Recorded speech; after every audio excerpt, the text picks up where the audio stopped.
मुख्यमंत्री पुष्कर सिंह धामी के संकल्प के मुताबिक आज उत्तराखंड में 6 महीने तक चलने वाली चारधाम यात्रा की विधिवत शुरुआत हो गई। गंगोत्री और यमुनोत्री धाम के कपाट बुधवार को अक्षय तृतीया के दिन श्रद्धालुओं के लिए खोल दिए गए। इसके साथ ही करीब 6 महीने तक चलने वाली चारधाम यात्रा की विधिवत शुरुआत हुई है। गंगोत्री और यमुनोत्री के बाद अब 2 मई को केदारनाथ और 4 मई को बद्रीनाथ धाम के कपाट खोले जाएंगे। न कोई परेशानी न कोई बाधा, तय समय से शुरू हो गई चारधाम यात्रा। अक्षय तृतीया के शुभ मुहूर्त पर वैदिक मंत्रोच्चार के साथ चारधाम यात्रा के प्रथम पड़ाव यमुना के पावन धाम यमुनोत्री के कपाट खोल गए। सीएम पुष्कर सिंह धामी ने गंगोत्री धाम पहुंचकर पूजा अर्चना की और श्रद्धालुओं को भरोसा दिया कि यात्रा में कोई भी परेशानी नहीं आएगी। सभी चारधाम तीर्थ यात्रा पर आने वाले सभी तीर्थयात्रियों का स्वागत करता हूं। आज कपाट विधिवत पूजा पद्धति से प्रारंभ हो गए हैं। आज से दर्शन शुरू हो गए हैं और हमारा प्रयास है कि आने वाले तीर्थयात्रियों को परेशानियों का सामना न करना पड़े, उनकी यात्रा सुरक्षित हो, सुगम हो। और हर दृष्टि से इस बार हम प्रयास कर रहे हैं, लगातार मॉनिटरिंग कर रहे हैं। और यमुनोत्री धाम, जहाँ की यात्रा अन्य धामों की तुलना में थोड़ा चुनौतीपूर्ण और कठिन होती है, यहाँ पर एक अच्छा मास्टर प्लान बने, उसके निमित्त हम काम कर रहे हैं। गंगोत्री यमुनोत्री के कपाट खुलने से देवभूमि में उत्सव सा माहौल हो गया। श्रद्धालुओं की यात्रा सुरक्षित और सुगम हो, इसके लिए सीएम ने सारी व्यवस्था कर दी।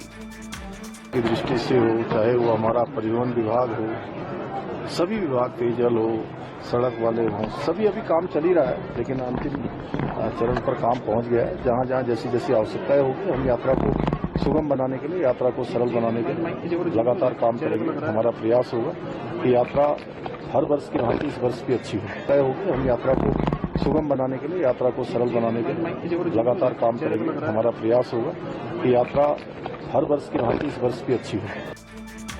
न्यूज 24 की टीम ने भी हरिद्वार में चारधाम यात्रा की तैयारियों का जायजा लिया, जहां रजिस्ट्रेशन के लिए ढेर सारे काउंटर बनाए गए हैं। ऑनलाइन माध्यम से अब 22 लाख रजिस्ट्रेशन हो चुके हैं, यानी इस बार चारधाम में भक्तों के दर्शन का रिकॉर्ड टूटना तय है। चारधाम यात्रा के लिए ऑफलाइन रजिस्ट्रेशन की शुरुआत हो चुकी है। सोमवार से ऑफलाइन रजिस्ट्रेशन की प्रक्रिया शुरू हो गई। इस वक्त हम हरिद्वार के ऋषिकुल ग्राउंड में मौजूद हैं और आप देखिए बड़ी संख्या में यहाँ काउंटर्स बनाए गए हैं।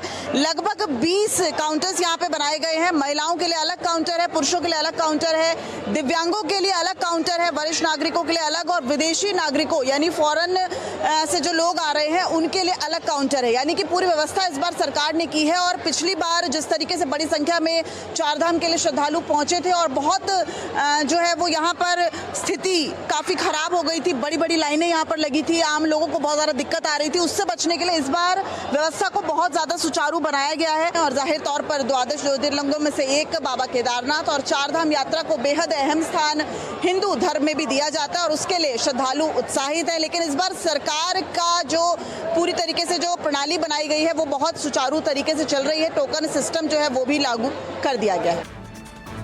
पहलगाम में आतंकी घटना के बाद ऐसी अटकलबाजियां चल रही थी कि शायद चारधाम यात्रा समय से शुरू न हो पाए, लेकिन बुलंद इरादों के धनी सीएम पुष्कर धामी ने संकल्प लिया कि यात्रा तय समय के मुताबिक ही होगी और सीएम धामी ने इसे सच साबित कर दिया।